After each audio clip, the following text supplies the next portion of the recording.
Et salut YouTube! Dans cette nouvelle vidéo, je vais vous présenter l'application Microsoft Soundscape sur iOS. Allez, c'est parti! Alors, qu'est-ce que cette application? Soundscape est une carte 3D audio. Attention à ne pas confondre avec un GPS, une application de guidage si vous préférez. Même si, vous allez voir, cette application a quelques petites subtilités et on pourrait presque s'en servir comme un GPS. C'est une application que j'aime beaucoup et que je me sers très régulièrement. Elle nous permet de faire beaucoup de choses, surtout quand on se déplace et qu'on est déficient visuel, non-voyant et qu'on a besoin de connaître notre environnement, que ce soit des points d'intérêt, que ce soit un arrêt de bus, que ce soit des passages piétons, bref, cette application, comme on va le voir, permet beaucoup de choses. Microsoft Soundscape est gratuite, je vous mets le lien en description de cette vidéo. Quand on démarre, Soundscape. qu'est-ce qui va se passer ? L'application va vous localiser et va commencer à vous lire votre emplacement et ce qui se trouve autour de vous. Cette application a plusieurs subtilités, comme je le disais tout à l'heure, dont la première qui est en audio. Donc je vous invite à porter un casque ou à avoir un système d'enceinte parce que tout est 3D dans cette application. Et c'est des informations qui vont être très importantes parce que grâce à cet aspect 3D, on va pouvoir se repérer sans forcément avoir le téléphone dans les mains, juste avec une information de positionnement autour de nous, un peu comme du binaural si vous préférez. Donc on va démarrer l'application. Soundscape. Menu. Bouton. Marqueur. Maison. Maison. École primaire. Voilà.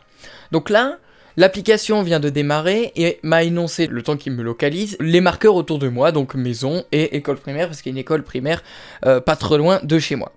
Alors, cette application va permettre, comme je l'ai dit, de placer des marqueurs, donc soi-même, à partir de coordonnées GPS, je vous montrerai ça juste après, mais elle va permettre aussi de pouvoir se rendre à des adresses, du moins simuler un trajet jusqu'à une adresse. Ça, c'est un de ses premiers points.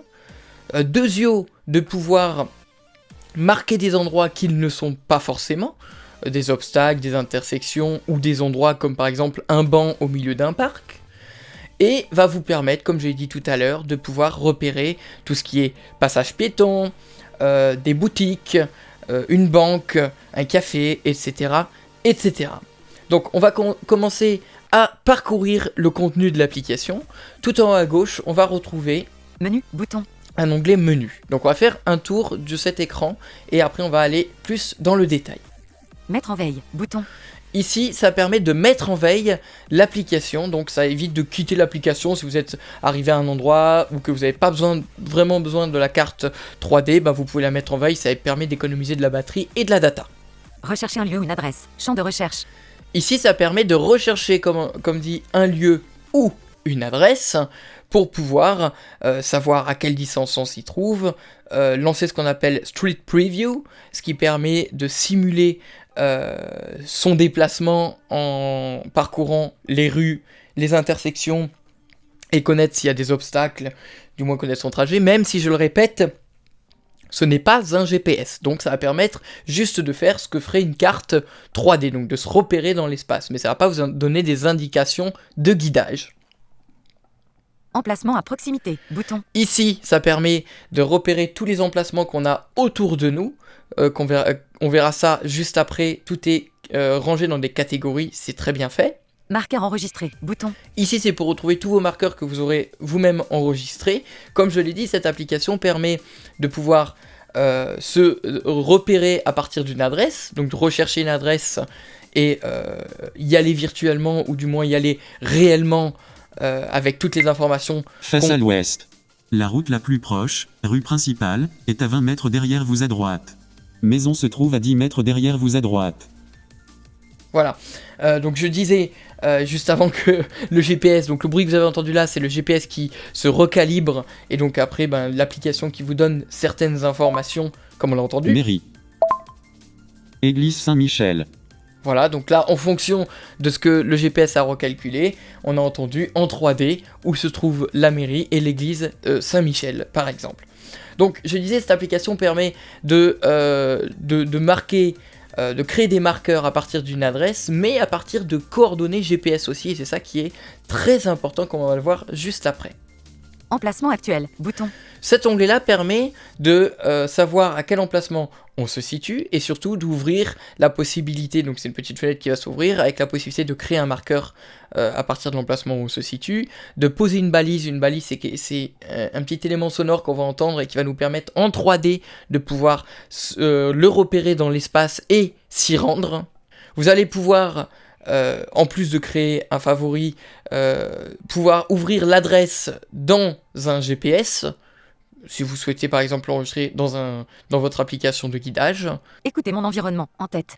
Ensuite, on va y retrouver une en-tête qui s'appelle Écoutez mon environnement. Donc là, ça va être tout ce qui va concerner les emplacements autour de nous. Mon emplacement. Bouton. Donc là, c'est pour savoir où on se situe à l'instant T. Autour de moi. Bouton. Tout ce qui se situe autour de nous, mais toujours à proximité, hein, sinon il y en aurait pour un moment. Devant moi. Bouton. Ce qui se situe uniquement devant nous. Marqueur à proximité. Bouton. Et pour connaître s'il y en a des marqueurs qu'on aurait créés au préalable ou qu'on pourrait croiser à proximité. Donc si je clique dessus par exemple... Marqueur à proximité. Marqueur. Maison à proximité. Maison. Marqueur. Chemin des Vignes vers d'Ambache, 95 mètres. Marqueur. Vers la mairie, 145 mètres. Marqueur. Rue pour chemin vers Schloupf, 230 mètres. Voilà. Et vous avez remarqué, tout est spatialisé en fonction de l'endroit où se trouve le marqueur. Alors, il y a quelque chose qui est génial avec cette application, c'est qu'elle permet d'utiliser une fonction qui s'appelle Head Tracking, qu'on va voir juste après dans les réglages. Pour cela, il faut avoir des appareils qui le prennent en charge, comme par exemple des AirPods Pro.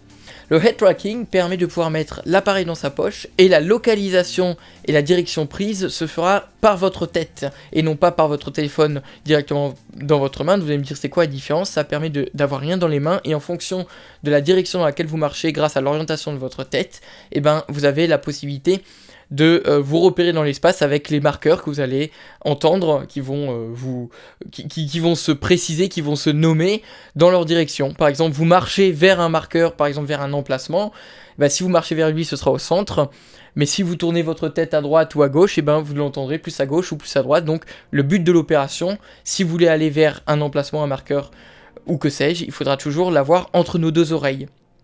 Cette application a l'avantage de pouvoir être utilisée de plusieurs façons, comme je l'ai un peu démontré jusque-là.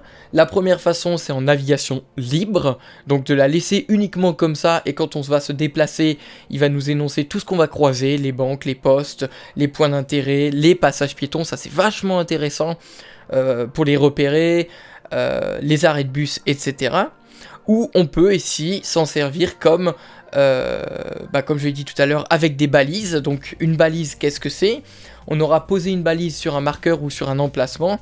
Une balise, c'est un élément sonore qu'on entendra en permanence, je vous ferai la démonstration après, et qui permettra de toujours avoir la bonne direction. Donc pour toujours aller dans la direction de la balise, il faudra toujours l'avoir au milieu de nos deux oreilles. Si on l'a à gauche, c'est que la balise se trouve sur notre gauche, si on l'a à droite, c'est qu'elle se trouve sur la droite.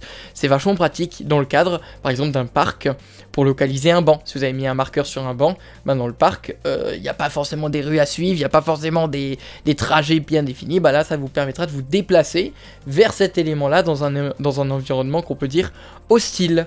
On va commencer par le menu qu'on va trouver tout en haut à gauche. Quand on clique sur le menu, le premier bouton bien sûr, c'est pour fermer le menu. Écouteur avec l'option Head Tracking. Bouton.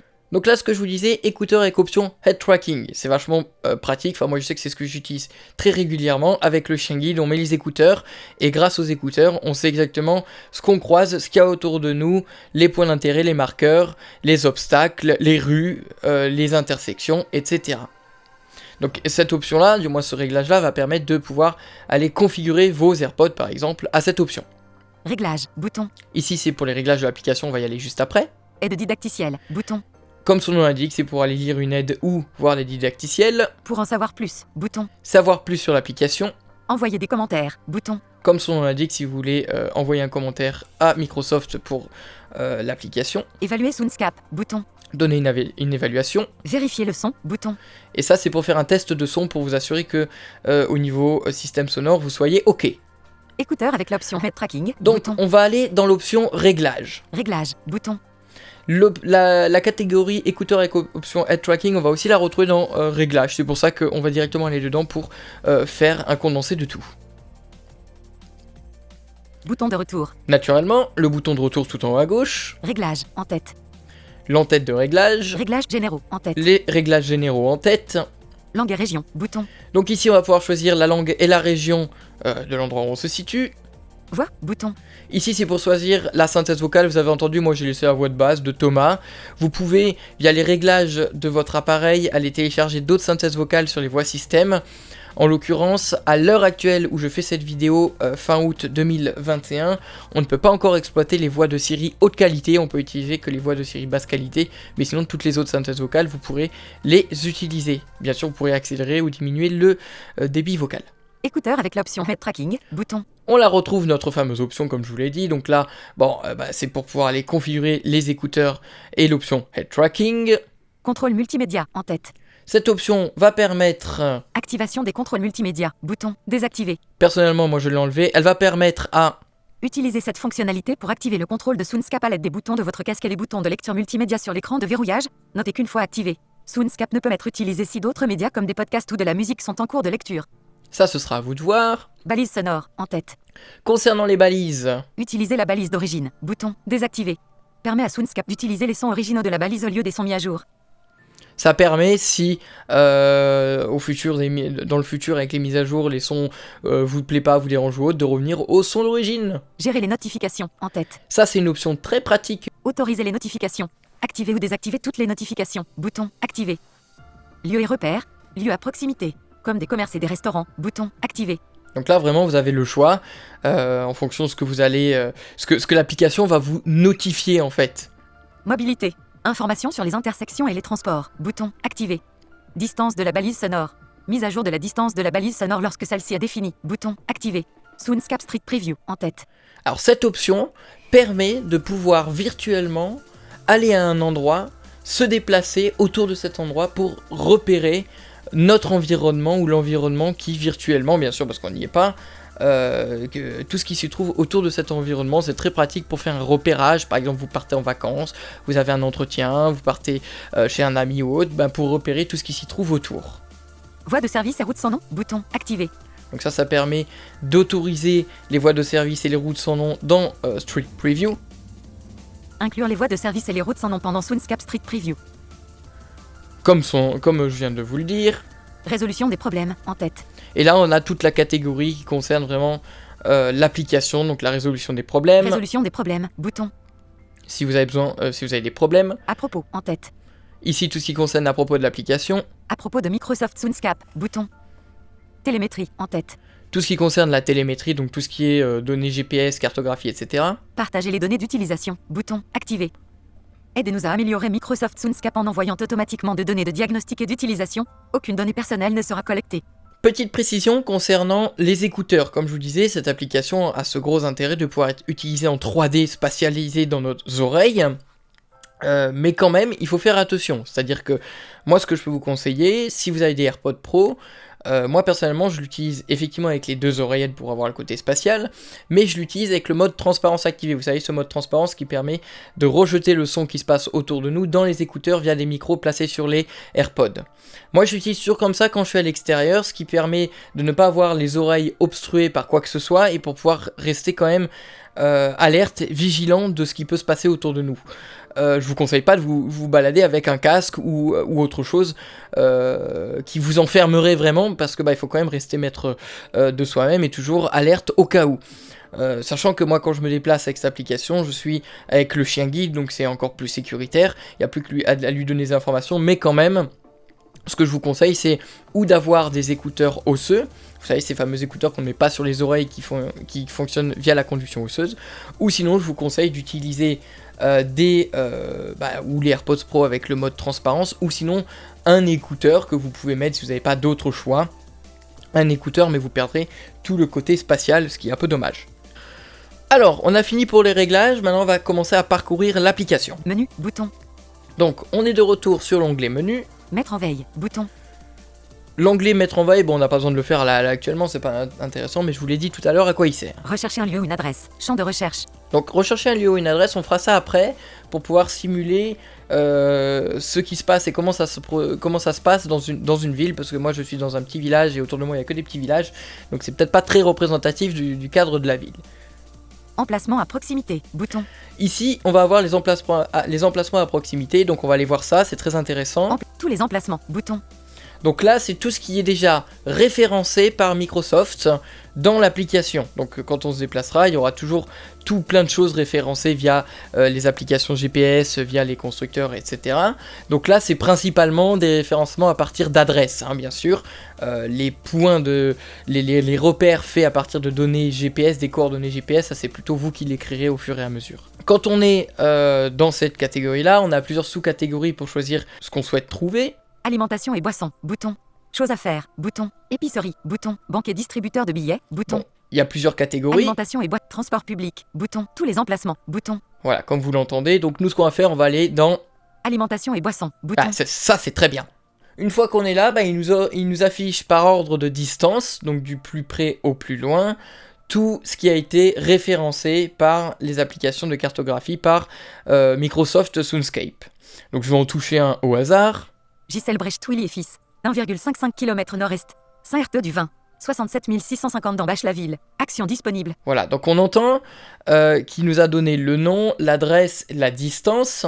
Si je balaye vers la gauche ou vers la droite, je vais en avoir d'autres. Caché, 1,55 km nord-est, salon de thé chez Marie-Flore, à la Vignette, 1,55 km nord, 8 place du MCH, 67 650 d'Ambache-la-Ville. Action disponible. Donc, ce qui est intéressant, c'est qu'on a accès via le rotor à des actions rapides.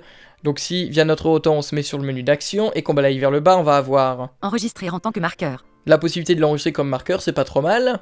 Démarrer la balise sonore. Démarrer, ce que je vous expliquais tout à l'heure, la balise sonore. Donc, si je l'enclenche, on va faire la démonstration dans quelques instants. Ça va permettre de savoir dans quelle direction cet emplacement se situe. Soundscape Street Preview.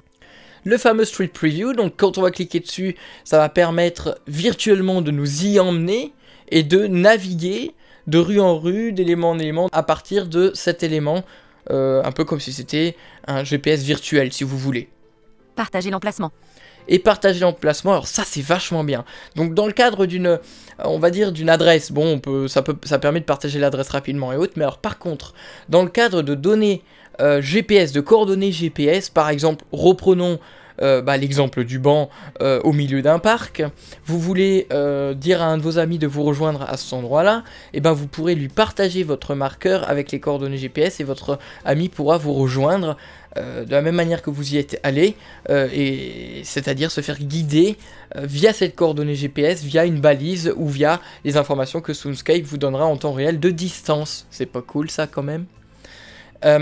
Et quand on balaye encore, on va y retrouver activer par défaut le bouton activer, ce qui va permettre de rentrer dans la fiche, on va dire, de l'endroit où on se situe. Alors par exemple, ce qu'on va faire, tout en haut à gauche, on va avoir le bouton de retour. Détail de l'emplacement en tête. Ici, on va avoir les détails de l'emplacement. À la Vignette, 1,55 km nord, 8 place du MCH, 67 650 d'Ambache-la-Ville. Donc là, on a le nom à la vignette, on a la distance, 1,555 km, et l'adresse.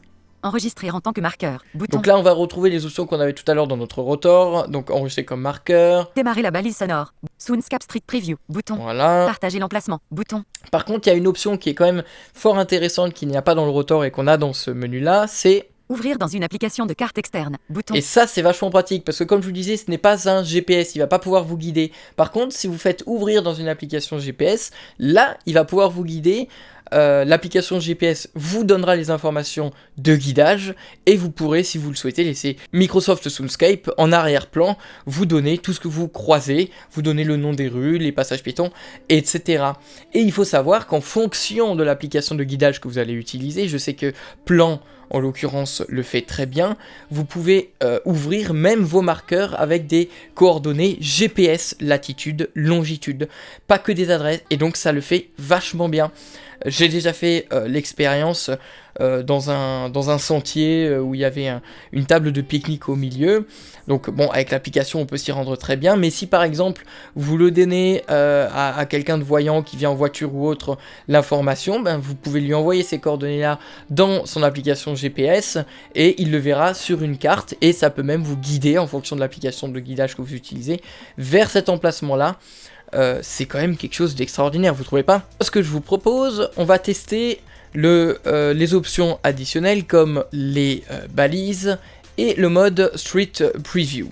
Donc on va aller balayer jusqu'à chercher démarrer la balise sonore. Démarrer la balise sonore. Bouton. Voilà, et on va cliquer dessus. Emplacement à proximité. Balise sur à la vignette 1,55 km nord. Donc, qu'est-ce qui se passe? On entend un petit son. Balise, 1,55 km. Voilà, et la synthèse va nous répéter avec ce petit son, le petit gong, va nous répéter la distance au fur et à mesure qu'on s'y approche ou qu'on s'y éloigne. Mais le plus important, c'est ce petit son-là. Écoutez, je vais tourner le téléphone et écouter ce qui se produit.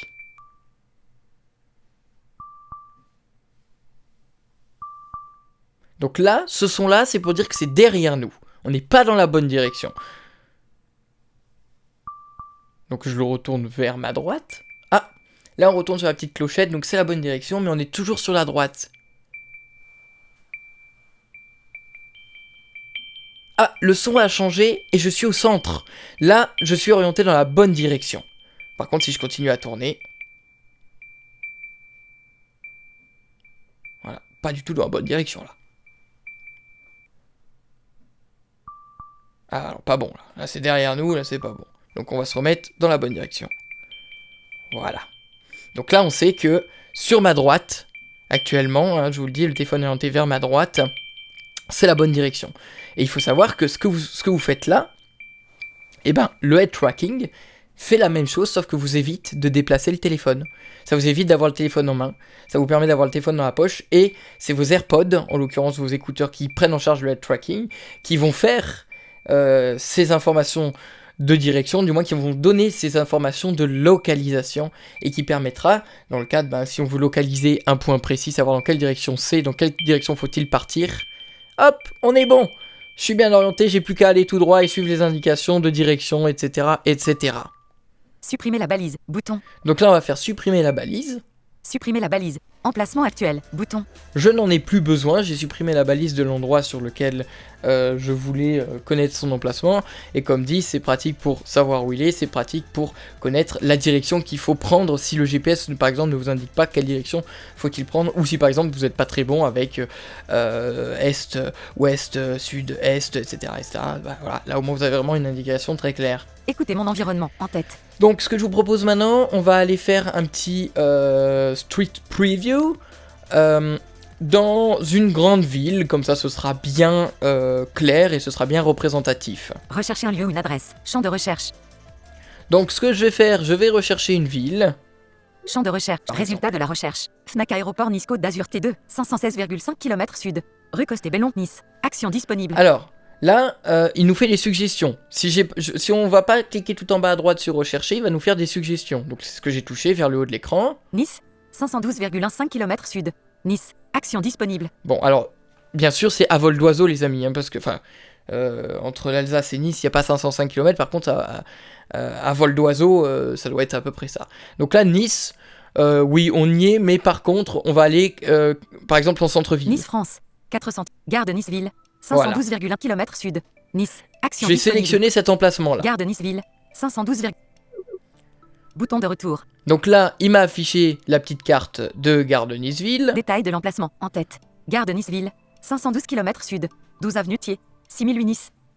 Voilà, donc les mêmes informations qu'on avait tout à l'heure. Enregistrer en tant que marqueur. Bouton. Donc, on peut l'enregistrer comme marqueur, hein, comme tout à l'heure. Nous, ce qui va nous intéresser, ça va être d'utiliser le Street Preview. Soundscape Street Preview. Bouton. Il est là. Donc, je vais le sélectionner et c'est parti. Progression 0%, 20%, 33%, 47%, 70%, 93%, 100%. Je me suis téléporté. Démarrage de Street Preview à l'angle de avenue Thiers et rue Paganini. Gare de Niceville, 75 mètres. Avenue Thiers, direction Sud-ouest, sud-ouest. quitter. Bouton. Donc, je vais vous expliquer Rue comment Paganini. fonctionne Avenue Thiers, On va faire comme direction ça. sud-ouest. Voilà. Donc comment ça fonctionne? Déjà, tout en haut à gauche, on a le bouton quitter pour quitter Street Preview. Soundscape Street Preview, en tête. Désactiver les voies de service et les routes sans nom, bouton. On peut désactiver les voies de service et les routes sans nom comme dit tout à l'heure si on souhaite ne pas les avoir. A avenue rue Paganini, en tête. Voilà, donc là c'est A. Et là on est à cet emplacement-là. Tournez votre téléphone pour avoir un aperçu des routes disponibles. Voilà, bon, je vais vous faire la démonstration. Atteindre, bouton. Donc ça c'est pour atteindre une fois qu'on a pointé un élément qui nous intéresse pour virtuellement faire comme si on s'y déplaçait. Précédent, bouton. Pour faire précédent pour revenir en arrière. Découvrir les emplacements à proximité, bouton. Ça c'est pour découvrir tout ce qu'il y a autour de nous. C'est quand même pratique pour savoir si on cherche quelque chose, pour savoir ce qui s'y trouve. Écoutez mon environnement, en tête. Et là on va retrouver la même chose que ce qu'on a vu tout à l'heure, lui écouter mon environnement, mais sauf qu'il va pas me le dire autour de où je suis actuellement moi, il va me le dire à Nice actuellement, à Gare Niceville. Mon emplacement, bouton. Autour de moi, bouton. Devant moi, bouton. Marqueur à proximité, bouton. Voilà, s'il y a des marqueurs à proximité de l'endroit que j'ai sélectionné. Bon là c'est pas le cas. Comment ça fonctionne? On va bouger le téléphone. Quand on n'entend rien, c'est qu'il n'y a rien. Il n'y a pas de voix possible, c'est un mur, on ne peut pas y accéder. Par contre, on va avoir une petite musique qui va vous indiquer que la voie de circulation est là. Et quand la voix va vous indiquer le nom de la rue, ou du moins l'intersection, bref, quand la voix va se mettre à parler, c'est que la direction est la bonne. Et après, vous pourrez faire atteindre. Donc, on va se mettre sur le bouton atteindre. Atteindre, bouton. Voilà, et je vais tourner mon téléphone jusqu'à entendre un bruit. Voilà, j'ai le bruit, par contre il n'y a rien, donc je suis sur une voie de circulation mais il se passe pas grand chose. Avenue Thiers, direction sud-ouest. Prochaine intersection, Avenue Thiers, rue de Belgique et Avenue Aubert. 195 mètres. Donc on va tourner encore à gauche. Rue Paganini, direction sud. Prochaine intersection, rue Paganini et rue de Belgique. 50 mètres. Ok, on peut continuer à tourner, qu'est-ce qu'il y a d'autre? Avenue Thiers, direction nord-est. Prochaine intersection, Avenue Thiers et Avenue Jean Médecin. 75 mètres. Allez, on va aller là, on va sur l'avenue Jean Médecin, moi ça me plaît. C'est parti. Atteindre. Vous approchez d'une intersection. Avenue Jean Médecin tout droit. Avenue Thiers tout droit. Avenue Jean Médecin, direction nord-est. Ok, donc là on va chercher Jean Médecin. Avenue Thiers, direction est. Avenue Jean Médecin, direction nord-est. Prochaine intersection, Avenue Jean Médecin. 25 mètres. Atteindre, bouton. Atteindre. Continuation le long de Avenue Jean Médecin. Vous approchez d'une intersection. Avenue Jean Médecin, à gauche. Avenue Jean Médecin, à droite. Avenue Jean Médecin, direction sud-ouest. Voilà, donc vous avez remarqué qu'on peut se promener de cette manière-là, du moins on peut explorer notre environnement, découvrir les rues, etc., etc. Donc bien sûr, l'application quand vous allez naviguer en libre va vous indiquer les passages piétons, un passage à niveau s'il y en a un, enfin vraiment tout ce qui va être les obstacles autour de vous, mais bien sûr il faut que ce soit référencé. Moi dans mon petit bled, pas tous les passages piétons sont référencés, vous me direz c'est normal, oui tout à fait. Par contre quand j'ai été sur Nice, sur Strasbourg, là il n'y a jamais eu de souci, quand on approche un passage piéton, bam, ça marche à merveille, il vous le dit. Les arrêts de bus également. Voilà, donc c'est ça qui est quand même vachement pratique. Et maintenant, par exemple, on est à l'endroit, par exemple, où on voulait. Si on fait autour de moi, Autour de moi. Tabac du pont de la gare, 115 mètres. China Fast Food, 35 mètres. La pétrie de la gare à proximité. Le tiercelet, 20 mètres.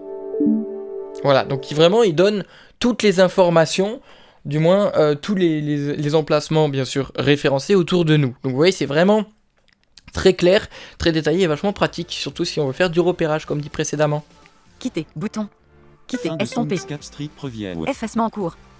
Maintenant, ce que je vais vous proposer, ça va être le dernier point, c'est donc les marqueurs. Donc les marqueurs qu'on peut créer nous-mêmes, on va aller dans la liste que moi j'ai déjà, comme ça va vous permettre de vous rendre compte ce qu'on est capable de faire. Marqueur enregistré, bouton. Donc on clique sur marqueur enregistré, Maison, 10 mètres nord. et donc là on va pouvoir les choisir. Entrée bas d'Ambâche. Voilà. 1,25 km nord. À proximité de Saint-Moins-20 rue des Remparts. 67 650 d'Ambâche-la-Ville. Action Donc disponible. on entend à proximité d'une adresse. Vous entendez? On entend. Il y a le nom du marqueur que je vais donner, à proximité d'une adresse, donc on n'est pas tout à fait à l'adresse, on est à proximité, et après il corrigera avec les coordonnées GPS. Ce qui est vachement intéressant dans ce cas-là, c'est que c'est pareil, on peut utiliser Street Preview, on peut mettre une balise, on peut, quand on s'y déplace, naturellement si là je commence à marcher et que je passe devant, il va m'indiquer où il se situe, si je suis à gauche, à droite, du moins si je passe à côté, et je peux mettre bien sûr la balise dessus. Ce qu'on va faire, quelque chose d'assez improbable. Château d'Ortembourg, 2,6 km sud-ouest. À proximité de 67 750 Cherrouillé. Action disponible. Voilà. Là, j'ai une adresse qui est totalement dingue. Alors, pourquoi je dis totalement dingue? C'est un château qui est complètement dans la montagne. Là, pour le coup, il y a 0 adresse. Donc, on entend à proximité de quoi il se trouve. On entend la distance que j'ai avec lui.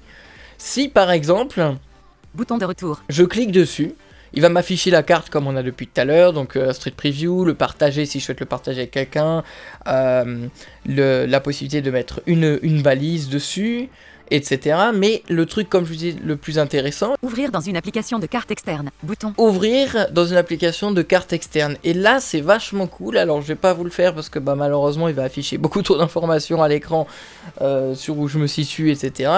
Mais là, il va rentrer les coordonnées GPS dans le navigateur, comme je vous ai dit tout à l'heure, enfin dans le GPS, et il va pouvoir vous l'afficher sur un plan où ça se situe, et il va pouvoir même vous y guider si vous voulez en mettant les modes piétons, etc. Donc vous voyez que cette application vraiment est un peu une application passe-partout. Il faut savoir que les marqueurs, on peut les modifier bien sûr. Si maintenant je vais venir balayer jusqu'à entendre Modifier le marqueur. Bouton. modifier le marqueur, Annuler. Bouton. on a le bouton pour annuler les modifications. Modifier le marqueur. En tête. Terminé. Bouton. Pour terminer, enregistrer les modifications faites. Château d'Ortembourg. Champ de texte. Voilà, là c'est le nom du marqueur qu'on lui a donné. Effacer le texte. Bouton. À proximité de 67 750 Cherrouillé. Donc là on entend à proximité de. Annotation. Champ de texte. Ici on peut mettre une annotation si on a besoin de mettre une note ou que sais-je. Effacer le texte. Bouton. Supprimer le marqueur. Bouton. Ici on peut le supprimer. Supprime. Donc c'est vachement pratique parce qu'on peut toujours interagir avec nos marqueurs, les modifier, etc. etc. Donc voilà les amis, pour la présentation de l'application, un dernier point qui est intéressant, c'est que bien sûr, je vous le précise, sur vos propres marqueurs avec les coordonnées GPS, vous pouvez très bien mettre une balise sonore et comme je vous l'ai dit tout à l'heure, vous y rendre en écoutant juste les indications de direction sonore que l'application vous donnera. Petit point théorique maintenant concernant la précision de l'application. Donc ça se sert des bandes cellulaires, donc des antennes cellulaires, mais ça se sert aussi du GPS.